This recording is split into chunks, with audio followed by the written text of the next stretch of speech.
From New York City, the makers of Clippercraft clothes for men and more than 1,200 leading retail stores from coast to coast present that immortal character created by Sir Arthur Conan Doyle, the world's most famous detective, Sherlock Holmes, starring John Stanley.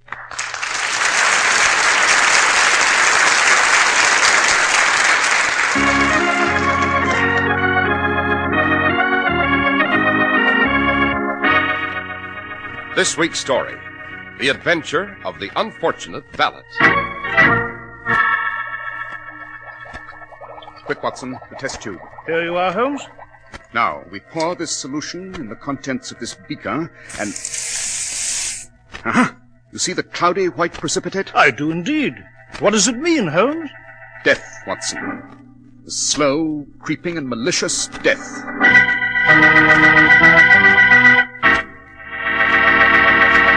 We're at the door of Dr. John Watson's study, and we're about to hear another of his adventures with the fabulous Sherlock Holmes. Well, good evening, Mr. Harris. Good evening, Dr. Watson. Well, I see you're just adding your signature to a new memoir. Yes, Mr. Harris. This particular adventure took my friend Holmes and me out of London for a few days to the historic English Shrine of Learning, Cambridge University.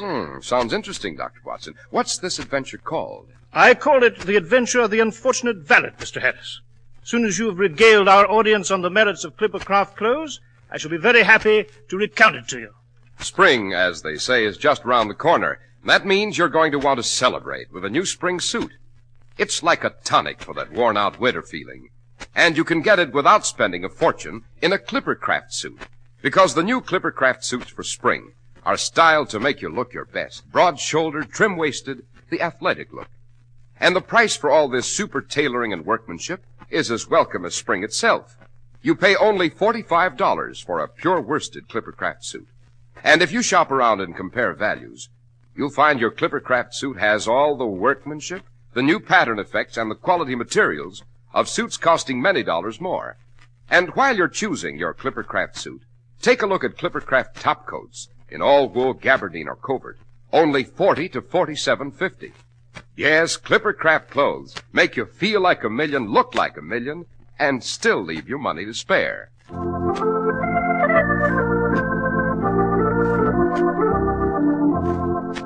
And now, Dr. Watson, what about The Adventure of the Unfortunate Valet? As I said, Mr. Harris, it began at Cambridge, seat of one of Britain's greatest universities. A quiet place of mellow buildings and green lawns. And specifically, it began in the area of Keyes College, the medical college of the university. Holmes and I became involved because of my old friendship with Ashley Webb, professor of anatomy at that college.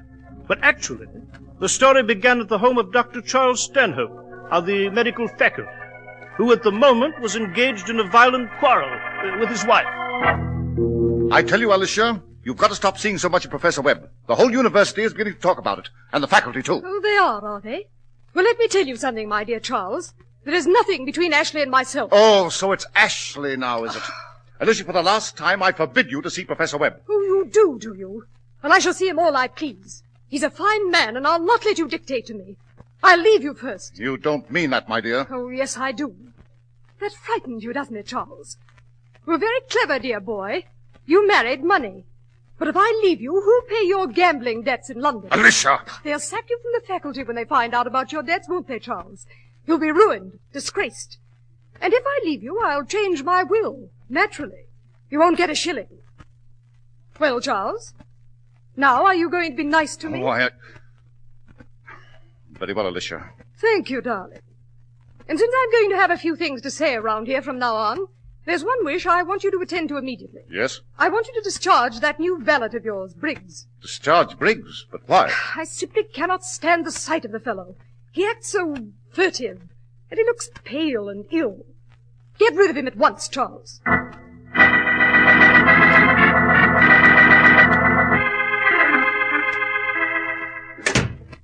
The bath is ready, Dr. Stanhope. Oh, Briggs, never mind the bath. I want to talk to you. Yes, sir? My wife thinks you look pale, ill. You're feeling well enough? Why, I think so, sir. Do you ever have pains in your chest? Well, sometimes, sir. From observing your eyes and the pallor of your skin, it could be symptoms of... Of what, Dr. Stanhope. Oh, it's probably nothing, Briggs, nothing at all. Still, we can't be too careful, can we? Suppose we step in my laboratory while I give you a complete physical examination.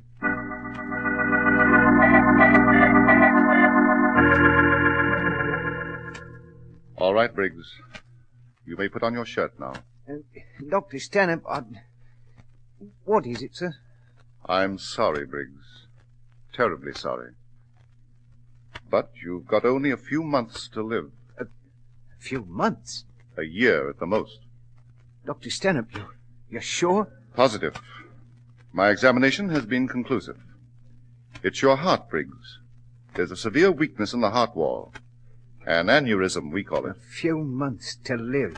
I'm A sorry. few months walking a tightrope. Never know what moment will be the last. Waiting to die in your sleep, maybe. Wondering whether you'll drop dead in the street. Oh, Dr. Stanhope, I can't stand it. I can't stand it. What'll I do? What'll I do? Well, for one thing, Briggs, I promise you there won't be any pain. I'll give you a special medicine for that. As for the few months of life you have, I would suggest that you live. Live? How? To the full, Briggs. Have the things you could never afford before. Wine, women, and song. Wear the best clothes, go to the theaters, the music halls. Live a lifetime in a few months.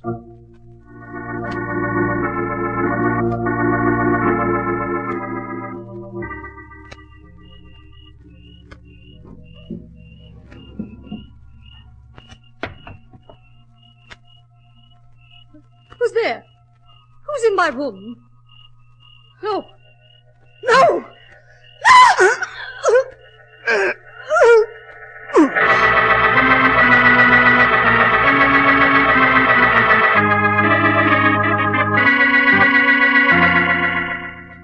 So they're holding you here at the police station?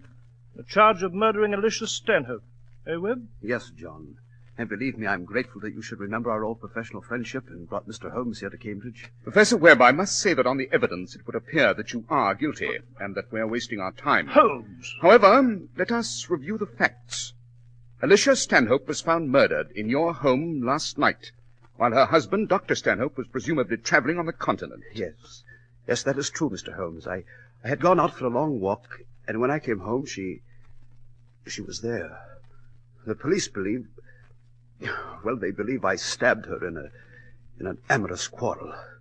But they lie, I tell you, they lie! I must confine myself to a healthy skepticism, my dear Professor. At least until I'm able to interrogate Dr. Stanhope, who I understand is hastening back to England from the continent. Come, Watson. Yes, Holmes? Where? To the home of Professor Webb here.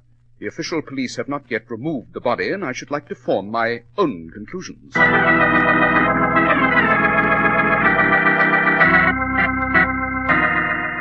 Observe, Watson.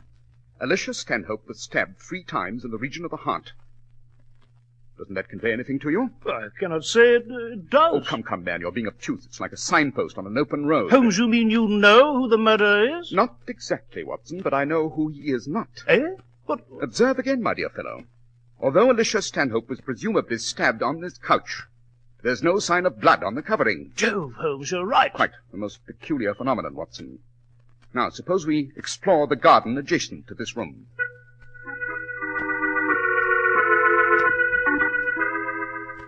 Look, Watson. There are footprints here in the soil of the garden. Note how they go down into that steep gully and disappear in the underbrush. Yes, Holmes. There seem to be 2 sets of footprints. One going toward the window, one moving away. Quite. And they prove, Watson, that the killer carried the dead woman into Professor Webb's house and left her there. How'd you know that? Oh, it's elementary, my dear fellow. The tracks leading to the window are of a deeper imprint. Hence, the killer was carrying a heavy burden. On the return journey, as you see, the footprints are lighter. Therefore, he had been relieved of his burden. Jove, Holmes, you're right. Yes. Oh, what is it, Holmes? This gully proceeds in the rear of several houses along the street here. And I shouldn't be surprised if one of them belongs to Dr. Charles Stanhope.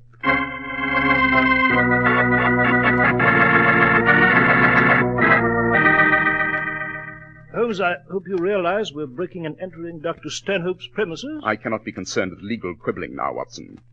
It's obvious now that Alicia Stanhope must have been murdered here carried out to the garden, down along the gully, and from there into Professor Webb's house.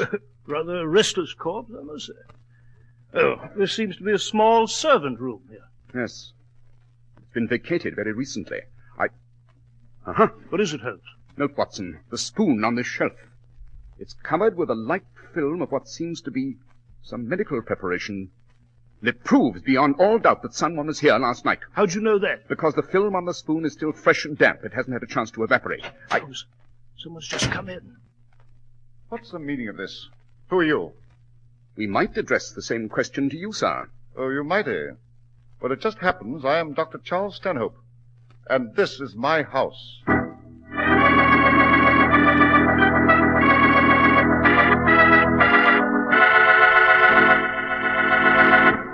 Well, Dr. Watson, this is certainly an exciting adventure. And what happened after that? I shall be delighted to reveal the rest of the story to you, Mr. Harris, as soon as you've told our audience some pertinent facts regarding Clippercraft clothes. You know, men, good style doesn't have to cost you a lot of money.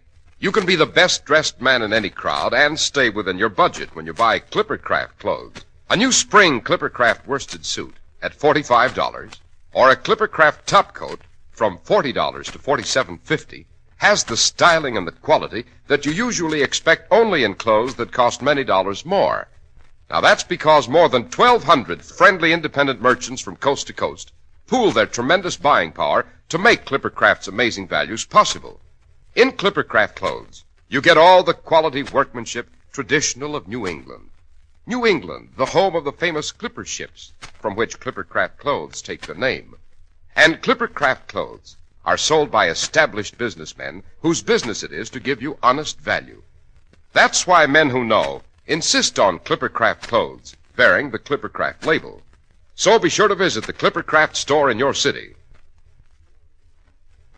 These leading stores in the metropolitan area are proud to add their names to Clippercraft in your suits and topcoats. In Manhattan, Saks 34th, Broadway at 34th, John Wanamaker Men's Stores, Broadway at 8th and 67 Liberty Street. In Brooklyn, Abraham and Strauss. In Newark, New Jersey, Boulevard Men's Shop, Kresge, Newark. And in Jamaica, the B&B Clothes Shop, 16408 Jamaica Avenue.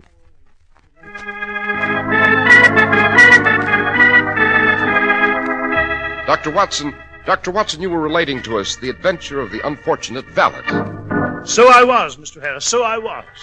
Dr. Stanhope had come into his house with his baggage, and he was stained with the dust of travel. But when we introduced ourselves, he immediately abandoned his idea of turning us over to the local police and became more tractable.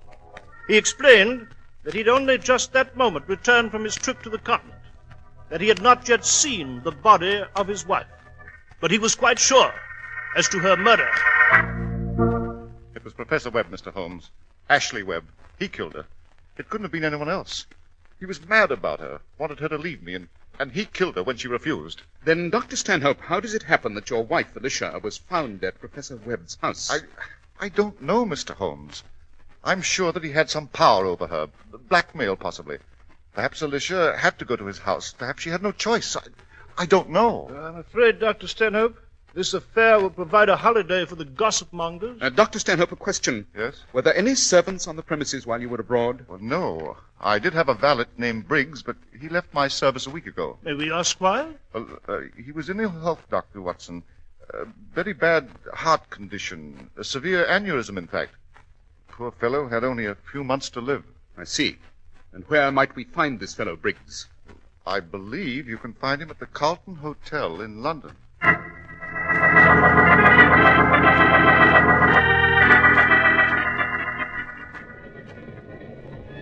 Well, Holmes, I confess I'm puzzled. Indeed? Why, Watson? Well, we telegraphed the customs at Dover, found that Dr. Stanhope did not pass through until this morning. Yes? Therefore, he couldn't have murdered his wife last night back in Cambridge. Well, I hate to say it, Holmes. But you think Professor Webb might be guilty after all? Oh, yes. Rubbish. Eh? A single glance at the corpse was sufficient to exonerate Professor Webb. Yes, but how? Remember, the killer plunged the blade into the victim's body 3 times in the area of the heart. But, Watson, consider that Webb is a professor of anatomy. If he were the assassin, he'd obviously know how to find the heart with one swift blow. Jove, Holmes, you're right. Quite. But How can a valet live in splendor at a first-class hotel like the Carlton? And secondly, how could a man with a severe heart aneurysm carry a heavy body along a strenuous path, up and down a steep gully?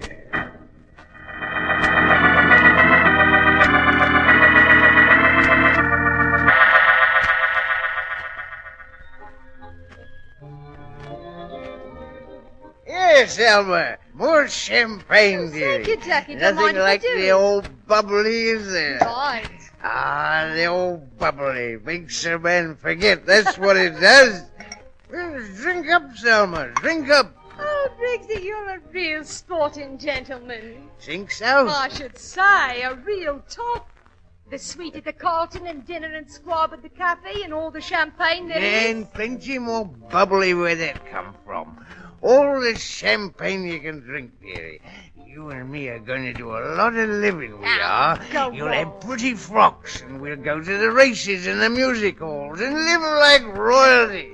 Go on, drink up more of the bubbly. Briggsy, someone's coming over to our table. Who? Oh, I don't know, a couple of men. I beg your pardon. Your name is Briggs? That's right, and who may you be? This is Dr. Watson, and my name is Sherlock Holmes.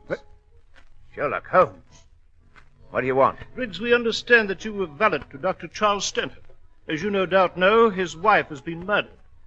We should like to ask you a few questions. Would you? Would you indeed? Well, I don't know nothing, see? I give up my post with the Stanhopes a week ago. And as for a nibs, good riddance, I says. Now, look here, Briggs. Watson, Yes, Holmes? suppose we question this fellow another time. He seems to be in no condition to make sober answers at the moment.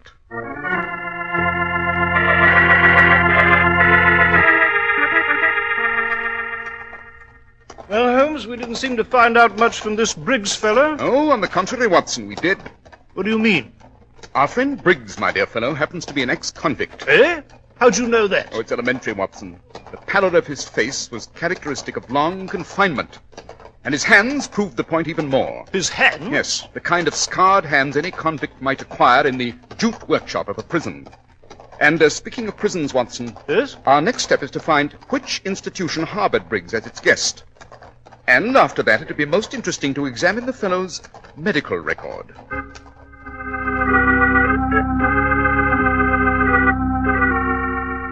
Watson, look here. An interesting medical report. Very. What do you mean? According to the physician's report here at Newgate Prison, there's nothing wrong with Briggs's heart. Note, the report is marked excellent, and this is as recent as 6 months ago when Briggs was released. Yes, but that doesn't make sense. Oh, on the contrary, Watson, it does. You have the spoon we found in the servants' quarters at the Stanhope house? The spoon with a film of medicine on it? Yes, I wrapped it in a piece of paper, put Good. it in my pocket. But what now, Holmes? Back to Baker Street. Back to Baker Street to conduct a chemical experiment.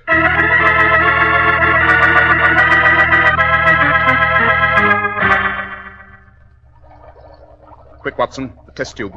Here you are, Holmes. Now, we pour this solution in the contents of this beaker and... You see this cloudy white precipitate? Yes, I do indeed. What does it mean, Holmes?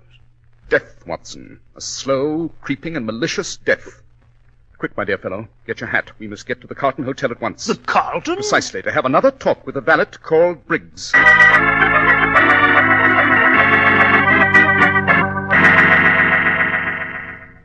Well, Briggs, there's the evidence as I've related it to you.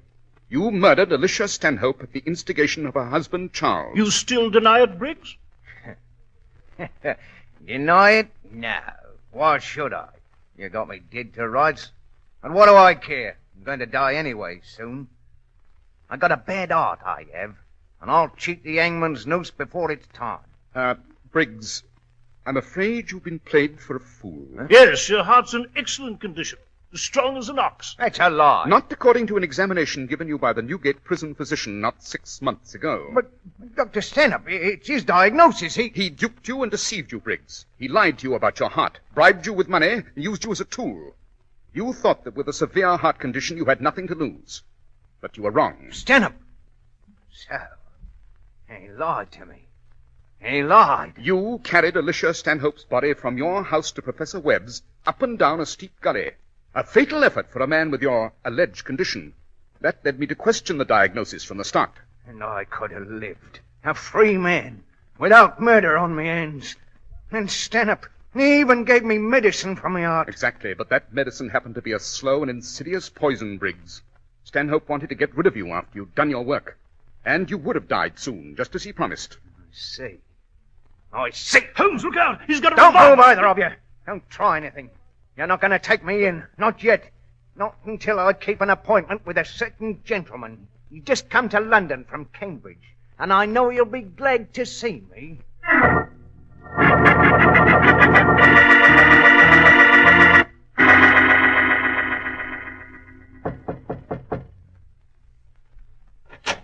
Oh, Briggs, Why, what on earth... Hello, Stanhope. What the devil? You're carrying a revolver. You've got a bad heart, Briggs. Remember what you told me, Doctor? With a straight face, too, remember? I'm sorry, Briggs. It's bad news.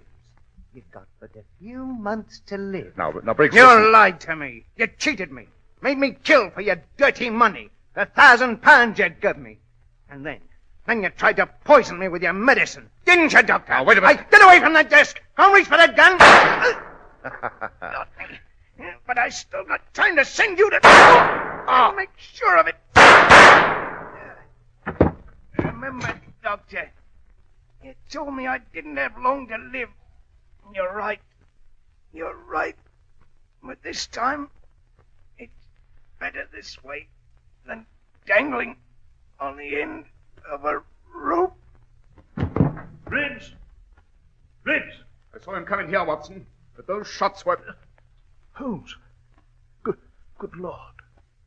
They're both dead. Yes, Watson. We're too late. But note how justice has been done. They both have a bullet through the heart.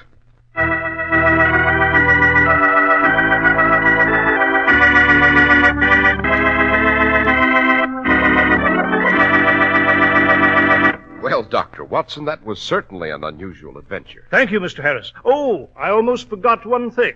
Yes, Dr. Watson? A subsequent investigation of Dr. Stanhope's background revealed that he was not entitled to practice medicine at all. He had cleverly kept this secret for many years. I see.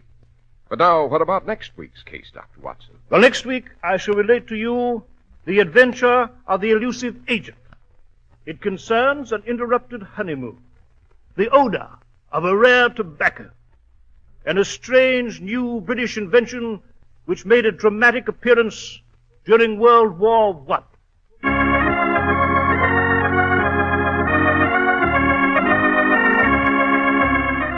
The makers of Clippercraft clothes and more than 1,200 stores from coast to coast have brought you another in the new series of broadcasts featuring the world's most famous detective, Sherlock Holmes.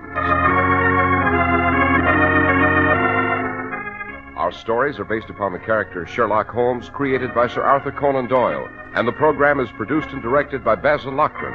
Sherlock Holmes is played by John Stanley, Dr. Watson by George Spelman. This week's story was written by Max Ehrlich, with special music by Albert Berman.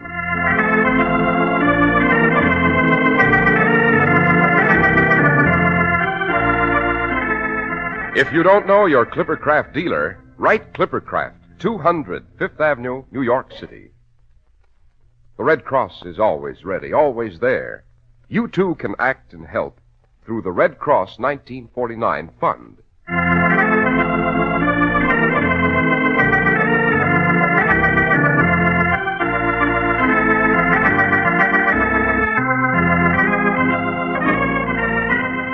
Be sure to listen next week to Sherlock Holmes in The Adventure of the Elusive Agent.